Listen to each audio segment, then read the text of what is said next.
Hi friends, welcome back to our channel. నేను మీ smart విజయ. మా ఇంటి రుచులు. ఈరోజు అయితే నేను ఆవపెట్టిన పిండితో పులిహోర అయితే చేసి చూపిస్తాను ఫ్రెండ్స్. పులిహోరకి కావాల్సిన పదార్థాలు తయారు విధానం ఏంటో మీకు చూపిస్తాను.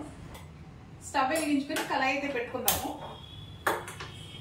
ఇలా కళాయి పెట్టుకున్న తర్వాత మనం ఒక 4 స్పూన్ల ఆయిల్ అయితే వేసుకుందాము.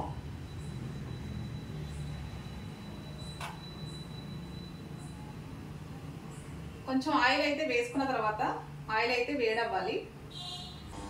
మనకి ఆయిల్ అయితే వేడైపోయింది. ఆయిల్ ఇలా వేడైన తర్వాత ముందుగా పల్లీలను అయితే వేసుకుందాము.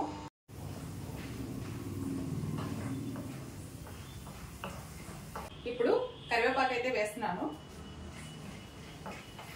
కరివేపాకు కూడా వేసిన తర్వాత ఒక 2-3 నిమిషాలు అయితే వేయించుకోవాలి. దీంట్లో నేనైతే శనగపప్పు అయితే వేయట్లేదు. కావాలంటే మీరు శనగపప్పు కూడా యాడ్ చేసుకోండి. దీంట్లో నేనైతే ఎలాంటి ఎండుమిర్చి కానీ ఆవాలు కానీ వేయట్లేదు. చూసారు కదా, మనకి కరివేపాకు పల్లీలు అయితే వేగిపోయాయి.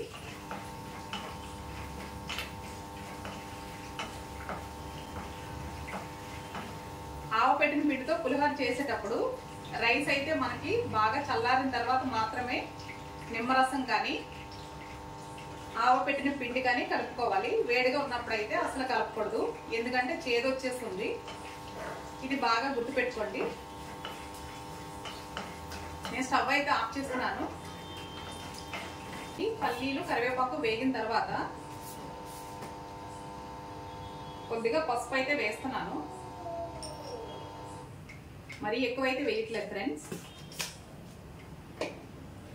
పసుపు కూడా వేసిన తర్వాత ఒక 1 మినిట్ అయితే వేయించుకోవాలి, ఎందుకంటే పసుపు అయితే స్మెల్ రాకుండా ఉంటుంది. ఇలా వేగిన తర్వాత స్టవ్ అయితే ఆఫ్ చేసేస్తున్నాను. నేను ముందుగా రైస్ని అయితే ఉడికించి పెట్టేసుకున్నాను. ఉడికించి పెట్టిన రైస్ని అయితే చల్లారి పెట్టాను. చూసారు కదా, రైస్ అయితే బాగా చల్లారింది.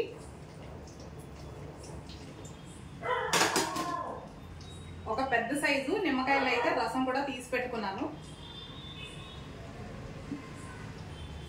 ఇప్పుడు మనం వేయించుకున్న పల్లీలు కరివేపాకు రైస్లో అయితే కలిపేస్తాను. చూసారు కదా,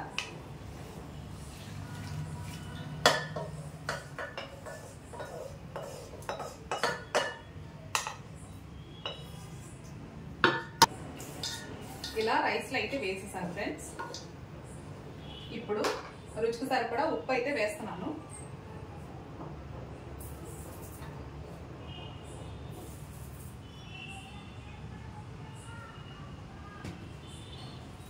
ఒకసారి బాగా కలుపుకుందాము.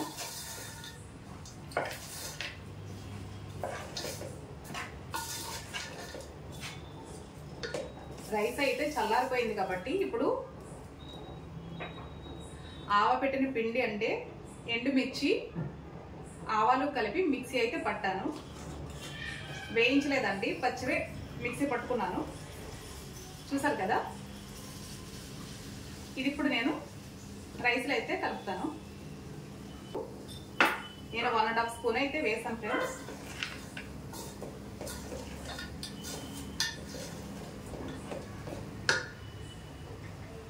ఇప్పుడు నిమ్మరసం కూడా కలుపుతున్నాను. కొంచెం పులుపు ఎక్కువ తినేవాళ్ళు కొంచెం ఎక్కువ వేసుకోండి, తక్కువ తినేవాళ్ళు ఒక నిమ్మకాయ అయితే సరిపోతుంది.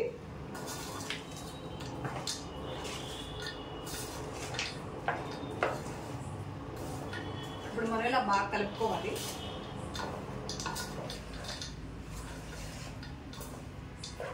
ఇది చాలా చాలా టేస్ట్ అయితే చాలా బాగుంటుందండి.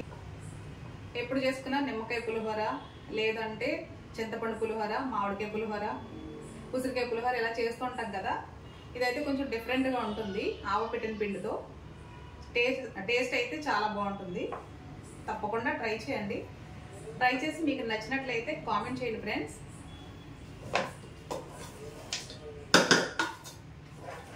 చూసారు కదా, ఇలా బాగా కలుపుకున్న తర్వాత ఒక బౌల్లోకి అయితే తీసి చూపిస్తాను.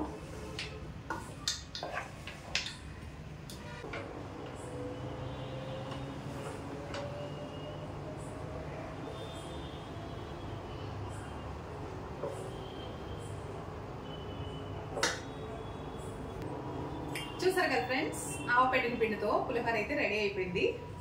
టేస్ట్ అయితే చాలా బాగుంది. చూసారు కదా, నచ్చినట్లయితే తప్పకుండా లైక్ చేయండి, షేర్ చేయండి. నా ఛానల్ని ఫస్ట్ టైం చూసినట్లయితే సబ్స్క్రైబ్ చేయండి ఫ్రెండ్స్. బాయ్.